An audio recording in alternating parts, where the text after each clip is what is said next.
Good evening, Weather First meteorologist Gary Frank with an update on what we've been kind of dealing with here over the last few hours as we've had to deal with obviously a lot of severe weather, tornadoes, and a lot of wind damage, especially on the Illinois side. And what transpired here is I put this into full screen. I want to show you how things went for pretty much the entire day. We started off with a couple of different rounds here, and what we ended up having to deal with was the fact that we had one big line of storms that developed in the first part of the day.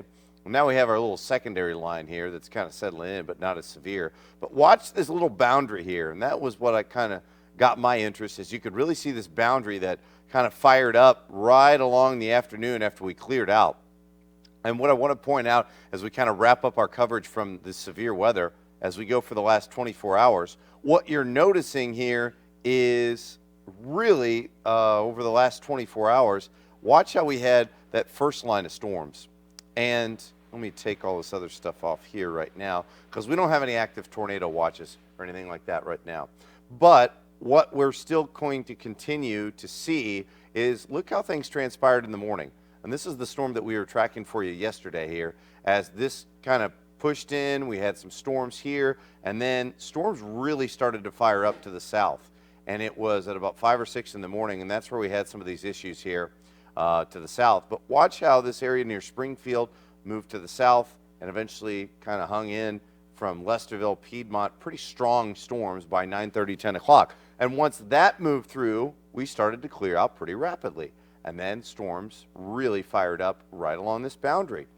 And that's what we looked at for the storm development as things got very active and hurry with large hail and damaging winds. And by about 4:30, that's where I want to switch the radar product, as you could see what we had to deal with, because by about the last 5 hours, this is going to pop up for me, what you were really able to see was we followed this specific area right here.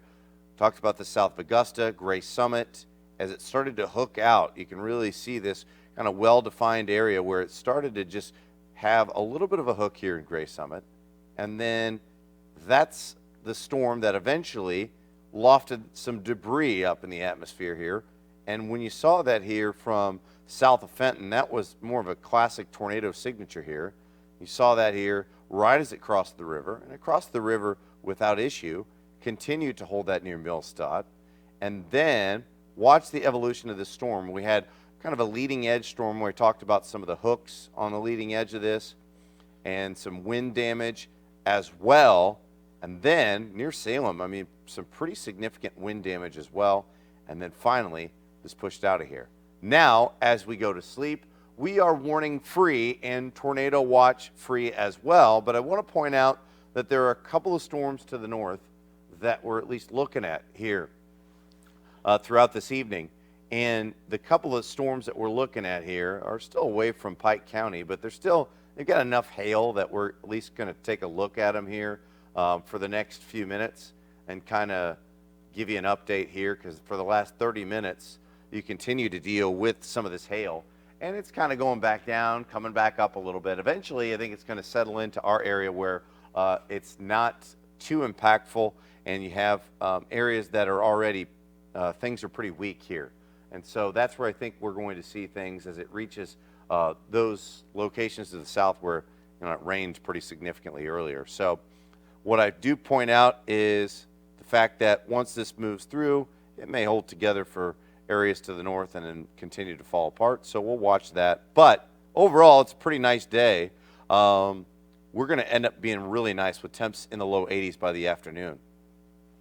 So as we look ahead, I do want to show you where some of those local storm reports are here as I kind of show you what happened earlier today as I turn the radar off, just to kind of to give you an idea, because that's where some of the wind damage was from Gray Summit.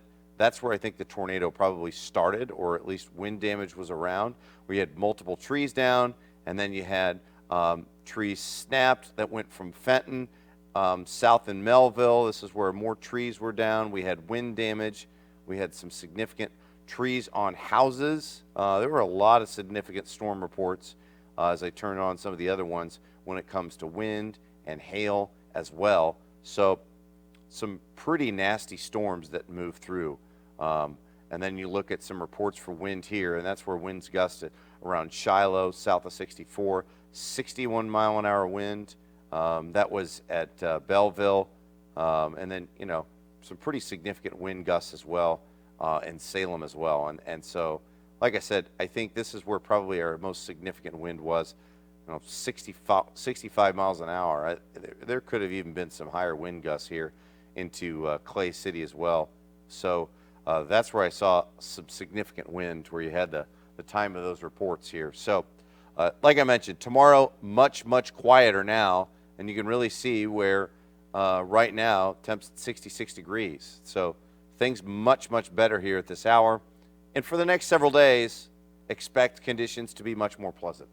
But we'll continue to monitor that pop-up storm. It's got some significant hail with it right now. I think it's going to reach a less than favorable environment, but quiet conditions the next few days. We certainly need it, and we'll have updates on the severe storms that occurred all the way through today in St. Louis in the morning.